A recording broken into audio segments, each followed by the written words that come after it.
ഈ പിക്സ്വി പാർക്കിൽ ഒരുതരം ഫ്ലവറിങ് പ്ലാന്റാണ് കണ്ടത്. അപ്പോൾ ഇത് നോർത്ത് അമേരിക്കയിൽ കോമൺ ആണ്. എന്താണ് സോളിഡാഗോ സ്പീഷിയോസ എന്നൊക്കെയാണ് പറയുന്നത്. കാണാൻ നല്ല ഭംഗിയുണ്ട്. ഇത് ഫ്ലവറിങ് പ്ലാന്റായിട്ട് നല്ല പൊട്ടൻഷ്യൽ ഉണ്ടെന്നാണ് എൻ്റെ ഒരു നിഗമനം. അപ്പോൾ ഇതിൻ്റെ URL കാര്യങ്ങളൊക്കെ ഞാൻ ഡിസ്ക്രിപ്ഷനിലിട്ട്. ഇത് കാണുന്ന മൊബൈലിൽ കാണുന്ന പോലെയല്ല കേട്ടോ, അത് കാണാൻ നല്ല ഭംഗിയുണ്ട്. ഇത് ഇവിടെ ഒന്ന് ഈ വണ്ടൊക്കെ ഇരിക്കുന്നതുകൊണ്ടോ അത്രയ്ക്ക് ബ്യൂട്ടിഫുള്ളാണ്. ഇതാണ് സോളിഡാഗോ സ്പീഷിയോസ. ഡാഗോ സ്പീഷിയോസ. ഒന്നുകൂടി കാണിച്ചേക്കാം. എൻ്റെ ഇല കാണണമെങ്കിൽ ഇതാണ് ഇല.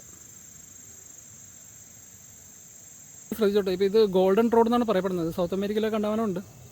അപ്പോൾ ഇതിപ്പോൾ നോർത്ത് അമേരിക്കയിലുണ്ട്. അപ്പോൾ ഇത് പോളിനേറ്ററായിട്ടാണ് യൂസ് ചെയ്യുന്നത്. പോളിനേഷൻ നടക്കാൻ വേണ്ടിയാണ് ഈ ഗോൾഡൻ റോഡ് എന്ന് പറഞ്ഞ ഈ ചെടി ഇങ്ങനെ പിടിപ്പിക്കണം. അപ്പോൾ ഇതുണ്ടെങ്കിൽ കണ്ടമാനം ഇൻസെക്ട്സ് വരും. ഇപ്പോൾ പോളിനേഷൻ നന്നായിട്ട് നടക്കും.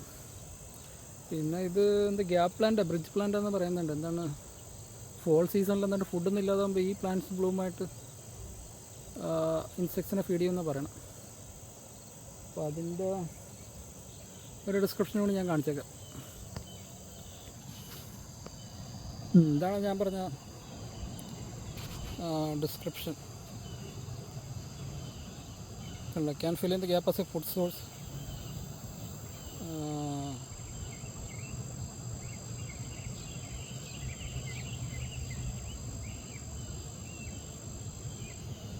തൈമം, സൈനോഗ്ലോസം, ലാവണ്ടർ, പിന്നെ സിനിയാസ്, കോസ്മോസ്, ഇതിനൊക്കെയാണ് ബ്രിഡ്ജ് പ്ലാന്റ്സ് എന്ന് പറയുന്നത്.